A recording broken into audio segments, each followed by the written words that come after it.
అది మీరు ఒక షట్టర్ వేసి మనిషిని చంపడం కానీ, ఫస్ట్ దాంట్లో పేపర్ మనకి 10 కిలోలు వెయిట్ బాట్ తీసుకొని కొట్టడం, దీంట్లో తల కోసి తీసుకెళ్ళి ఫుట్బాల్ ఆడడం, ఇదంతా జరిగింది.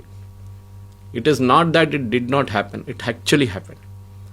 ఇన్ఫ్యాక్ట్ ఆ తల కోసిన సీను మన ఒక ఇండియన్ సోల్జర్తో జరిగింది. యాక్చువల్లీ మన ఇండియన్ సోల్జర్ని ఒకరిని కిడ్నాప్ తీసుకెళ్ళి తల కోసి వాళ్ళు ఫుట్బాల్ ఆడుకున్నారు. ఒక సీన్ రియల్గా ఉంది, జరిగింది పాకిస్తాన్లో. సో దీంట్లో ఇన్సిడెంట్స్ కనెక్ట్ చేస్తున్నప్పుడు మనకు మొదలు కావాల్సింది అంటే ఫస్ట్ ఇస్ బంగ్లాదేశ్ వార్ గురించి. దీంట్లో చాలా మటుకు ఒక బ్రిగేడియర్ ఉన్నారు, మన మేజర్ ఇక్బాల్ వాళ్ళ ఫాదర్, అని రిపీటెడ్గా చెప్తారు. సో ఈ పాకిస్తానీ సైకీలో బంగ్లాదేశ్ ఓడిపోవడం అనేది వాళ్ళకు 71 వారే మిగతా ఏ వార్ కన్నా వాళ్ళు ఓడిపోయింది, దానికంటే చాలా ఎక్కువ వాళ్ళకి డ్యామేజ్ జరిగింది 71 వార్లో. అది కూడా బంగ్లాదేశ్లో. పాకిస్తాన్ వైపు ఓడిపోయారు, దే డోంట్ మైండ్. వాళ్ళ చేతి కరాచీ దాకా వచ్చాం, మనం లాహోర్ దాకా వచ్చాం మన సైన్యం. కానీ ఇందిరాగాంధీ ఎంతో వాళ్ళు రిటర్న్ పిలిపించుకున్నారు ఆ టైంలో. కానీ పాకిస్తాన్ అక్కడ ఆ రోజు చేసిన అత్యాచారాల గురించి ఆయన మాట్లాడుతున్నారు చూడండి, బంగ్లాదేశ్ మహిళలతో చేసిన అత్యాచారాలు.